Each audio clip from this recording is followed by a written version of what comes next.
jógee am lu ko naqari bay manifester lucidité xëy na nekkatu fa peut-être waaye yàq lu ñu mën a defaraat mooy lan archive moom archive des archives matérielles soo ko yàqee lu mel ni taal ko wala yooyu loolu c'est fini. kenn mënatu koo defaraat ah da nga koy condamné. voilà kenn mënatu koo defaraat wax nañ ni nag recteur bi nag dégg naa mu ni. bon jotoon nañoo numériser daanaka lépp waaye man gëwuma loolu. ndax Sénégal quand même xam nañ ni. problème mu numérisation ak archivage c'est fondamental. C'est un problème essentiel fondamental ici. état civil ak yu bëree bëri ñu ngi wax ni dañoo war a def numérisation waa EBAD ndax am na. mu ngi noonu donc loolu xëy na da koy wax pour dalal xelu nit ñi waaye la ñu fa yàq ci ay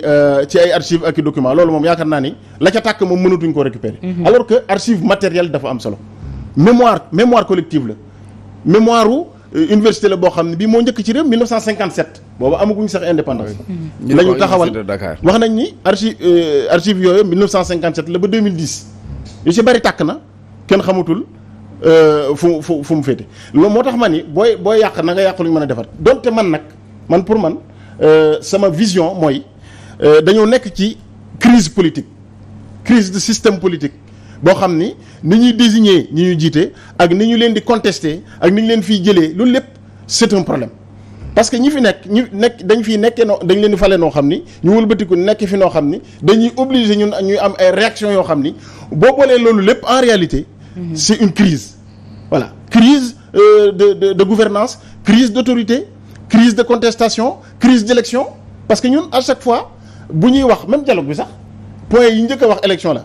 saa yu ñuy wax dañuy wax ci nan la ñuy élire alors que loolu peut-être dépassé nañ ko depuis très très longtemps donc ñun mode électif système politique la ñu am problème maintenant comme loolu la ñu amagum te ci la ñu nekk yaakaar naa ni on peut quand même essayer à chaque fois que ñuy contester ñu bañ a yegg fenn fi parce que aussi dégg naa ñu ni am na ci ñaar ñoo xam ne ñii nekkuñu woon université yooyu alors qu'en réalité c'est des étudiants ñu ko def ñu wax c'est des étudiants mais ñooñu yaakaar naa ne waru woon a yegg foofu man aussi dama waxtaan aussi wax dëgg ca la voilà mën ngaa xëy na manifester mën ngaa yàq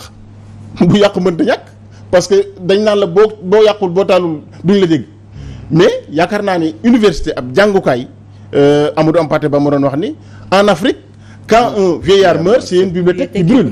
yow nga dem directement taal ay archives wala nga taal ay documents yoo xam ni yi dootuñu ko mën a amaat donc loolu vraiment man. mais la mesure prise est-ce que ça va régler les enseignements à l'université et également on a déjà un problème de niveau tey jii ñu jëlaat ces mesures là. mais déjà recteur bi li mu wax rek dafa mel ni. jarul ñuy def enseignement en ligne parce que nee na y a pas de problème en réalité nee na affaire notes yeeg yooyu yëpp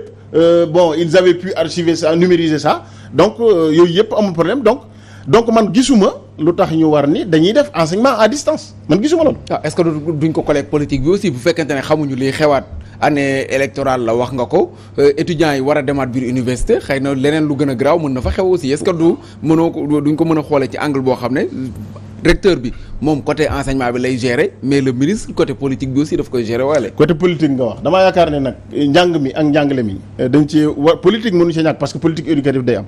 waaye politique politicienne war nañ ko génnee ci njàng mi parce que li muy indi mooy ay décisions yoo xam ne en réalité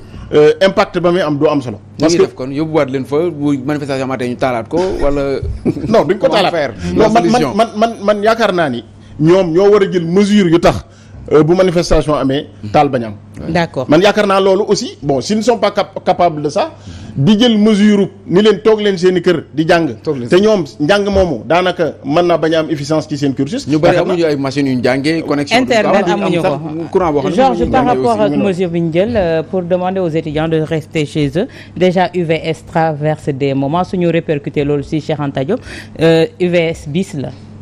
waaw man d'abord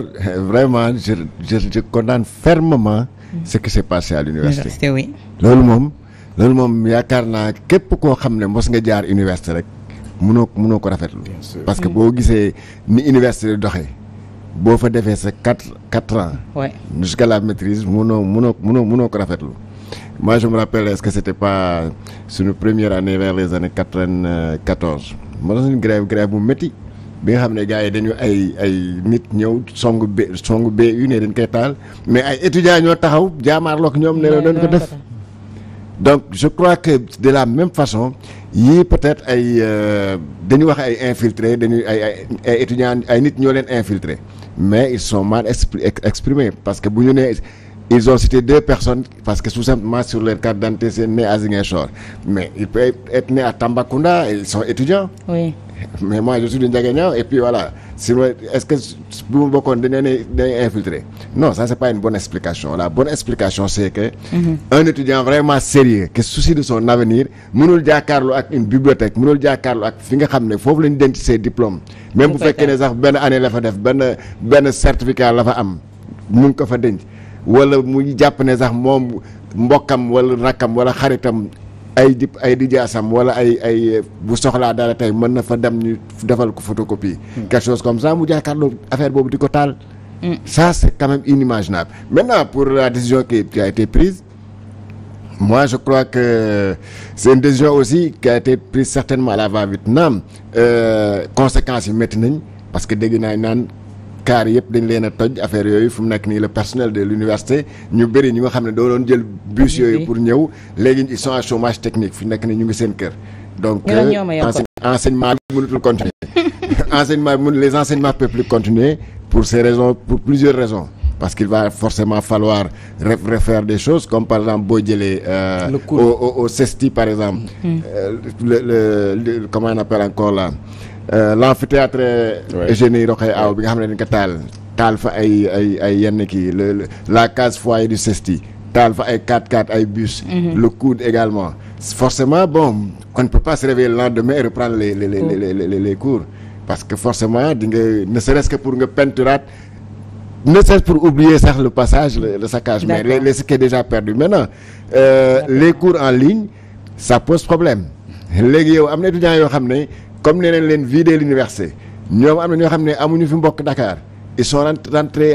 au village alors fu ñu nekk noonu est-ce que am nañu ordinateur boo xam ne mën na leen permettre ñu mën a di def cours en ligne est-ce que am nañu nu mu tudd sax fu ñuy jëlee seen connexion internet fu ñuy jëlee ndax mën am sax moo xam ñoo xam ne dañoo dëkk nañ foo xam ne courant amu fa alors donc ça pose problème ça pose problème rapidement pour ñu jeexal ci est-ce que du solution boo xam ne dañ leen ko tegal mooy liñ naan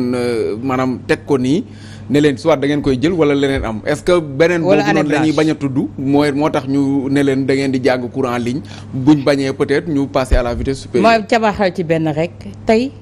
ak situation bi xew ci dëkk yëpp le nombre de morts et tout le président de la République le père de la nation ne s'est pas prononcé ne s'est pas exprimé jusqu'à présent ça veut dire quoi. bon nee nañu dina wax le 25 ginnaaw bu dialogue